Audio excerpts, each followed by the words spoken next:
Oh, what's going on out there, world? You know who it is. It's Zeus Cruz of Olympian Multimedia, giving you another segment of Get Things Done. In this particular segment, we're kind of revisiting an old segment when it comes to miniature photography and how you can construct your miniature photography set or project in simplistic form without having to use or the need of using pre-built sets and then kind of working around it. You can use everyday things that you find in order to construct your set, whatever genre that you're trying to implement into your project, it can be done in simple form. So let's check it out. As we go over here, this is a project that we're working on currently. As you can notice, it is space themed. So in the previous segment, we talk about the pre-model sets that you can do, as you see up here on top of the shot box, in which obviously they mimic different types of structures. This particular case is like a music studio. We have one back there that can mimic like a coffee shop. Here, pretty much a simple makeshift setup that kind of mimics like a studio, but you can interchange the different things that you put in there, the different type of miniature models, and make it into anything else, a living room, some type of other room within your structure, so forth and so on. As we discussed too in the past segment about the shot box, a great tool to use for your miniature photography. Very easy to use as far as the lighting is concerned. With the twist of the knob, you can control how high or low the temperature that you want of the lighting to get it just right as you're taking your either a photo or you're doing some type of video. The neat thing is it's just the simplicity of it. Some people feel like you have to go above and beyond as far as what you have to implement into your project, but you don't. As you can see here, we're using cardstock to lay the basis to start creating the foundation for the space scene. We put a little bit of spray paint into it just to give it that black and white touch, to give it that texture that you would see normally in a space theme, kind of mimicking like the moon in a way. You notice the rocks are set up, scattered about, to again kind of give it that space feel. You notice the different models that we have here with the astronauts. We got the space module over here. We got the astronaut chilling over here, relaxing, getting some work done. We got the guy in this model over here. Looks like he's about to go exploring. But the whole key of miniature photography is to be innovative. If you notice here, we got the spacecraft. It looks like it might head for disaster. I don't know. It's up to you to interpret. Look at the cool feature here, just having the astronaut just hanging there. And you're wondering how you can do to make these types of effects. Obviously, you're going to bring it more to the fold once it goes to the editing process. You can do different things to kind of give it more of that authentic feel or that larger than life scale feel to it, whichever you prefer. But what a great tool to use and very cheap. You notice we have clear stretch cord, transparent, very easy, especially in the editing process, to kind of eliminate these lines so they don't be so vivid. And it gives you that cool effect. And obviously the positioning of the camera or the device that you're using to go ahead and take your photos and your videos, obviously the ISO, the resolution, the framing of it, you can position it obviously just right to give it that larger than life feel. If you notice the background here, this is something that we just went to the internet and printed out. And depending on how, again, the positioning of your device, how you zoom in, the angling of it, you can make it appear that you're so much closer to the planet, or in this case, the Earth, and give it that feel as if you're looking out the construct of, or the landscaping of the planet. It's just appearing like right there. And we're using simple cardboard for the sides to just give it that illusion of space. The neat thing about using these is that you don't have to go ahead and be so artistic as far as having to draw out different scenes and so forth. You can easily use stickers or some type of pinups that you could put on there to, if you wanted to give the illusion of stars or other elements that you would normally see in the space. But look how neat it looks. And again, it's just cool. You're using everyday things that you can easily find in your craft stores, but you can also find these such things. A great place, I had mentioned it before, is your local dollar stores. You'd be surprised how much craft items that you will find in there that you can utilize within your project, and it just looks cool. But if you don't have a setting as this, where you can actually do your miniature photography and do your project within, let's spin over here. Woo! And here we go here. We have more of a makeshift where we have the platform set up. Again, we were introduced to this to a previous video. But if you notice here, you have the border set up to create the landscape. Again, we're utilizing cardstock. It's amazing how much you can do with cardstock to create that landscaping that you need in that backdrop. In this particular case, we utilize flowers, like a flower print.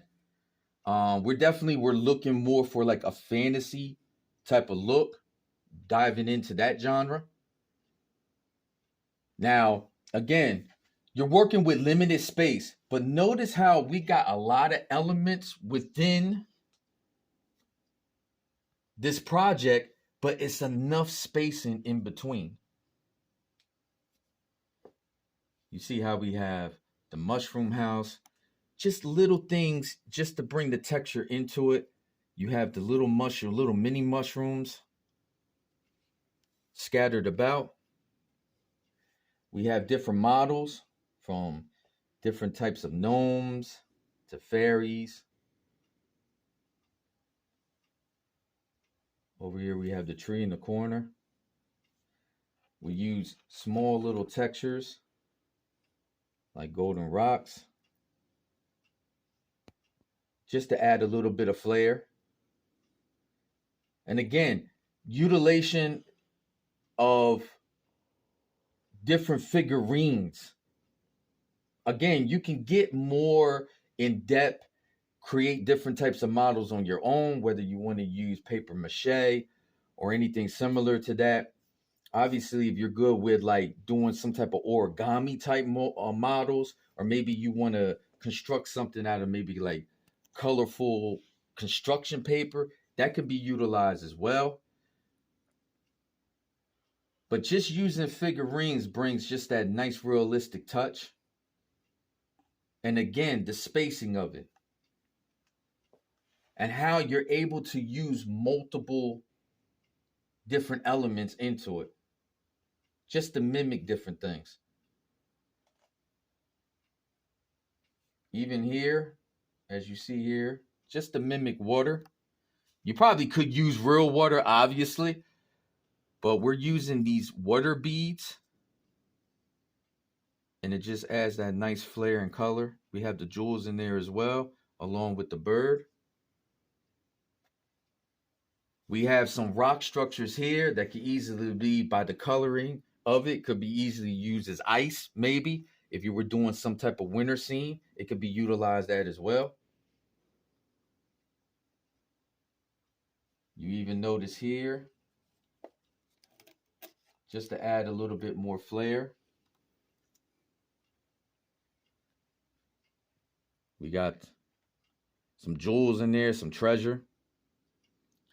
Even subtleties like how we put the butterfly on here.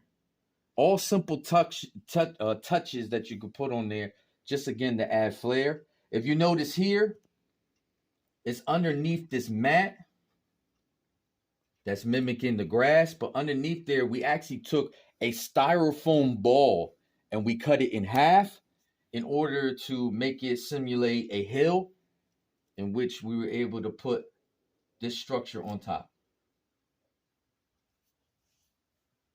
And again, you don't have to be elaborate. Very simple things within a makeshift form, and it definitely can bring your photography to light. The best thing about these as well, along with the spacing, is how interchangeable they are. So you can easily take some of these out of the way, maybe take that garden out of the way, even take maybe this structure out of the way, and easily add another structure into it. As you see here, by the great Nani the artist, she made this castle. And obviously, within this structure, you have enough spacing to add some other things to give this a little bit more flair. And then you can interchange the elements that you have within your project, the different models, and then you can literally create another scene without the need to get all these other accessories as well. So that's the beautiful thing about just using everyday things such as figurines, because it allows you to be interchangeable and make a whole different scene as well. We have the car stock. You get yourself a nice variety of different car stock. You can easily take this off. You just use tape. I wouldn't prefer using glue because the actual backdrop is cardboard. It's obviously can be reusable. So I will recommend you use tape, but just using car stock, it has solid colors. There's plenty of car stock out there that has different type of designs. And then again, being artistic, you can easily add more features to the car stock if you want to. And again, everything's interchangeable. Obviously, lighting is important when you go to doing photos and videos. So I definitely recommend getting a device like this. This brand is called Newer, and it's your LED, video light. You definitely don't want to depend on the lighting that you have within the room. A lot of it is soft lighting. It does tend to have a bit of a glare, so obviously you want to avoid that. Sometimes using natural light, depending on the position of the sun, it might add too much lighting onto it, and it kind of makes your scene a little bit blurry. So using a device like this, as you see here, we have it on the yellow lighting. It just gives it that perfect tint that you need to bring it to life.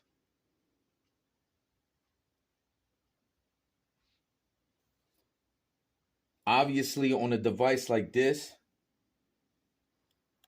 you'll notice on the side you have your controls to allow you to change the coloring, change the tint, change the temperature, change how in depth you want the light to be.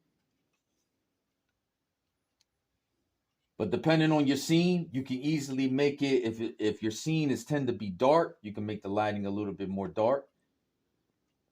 Or just put just enough light to just highlight what you want highlighted within your project. But look how great this looks by just using this device. And the brand, again, that I'm using is called Newer. It's definitely recommended, and it's not expensive at all. This model right here, it costs $65. So it's definitely within budget. And it's just a simple fix just to create the lighting so that you could get the perfect picture, the perfect video. Look how great this looks. Awesome. Once again, shout out to Nani the artist. She came up with this design. And just as a food for thought, the video and the photos will be coming soon from both of these two projects, so definitely look out for that. And that's about it. I appreciate you guys tuning in. We're just giving you some enlightenment, some encouragement for the people out there who are looking to get into miniature photography and videography. I hope this helps you out. You know who it is. It's Zeus Cruz of Olympian Multimedia. So I guess the only thing left to say is get things done. I'll check y'all later.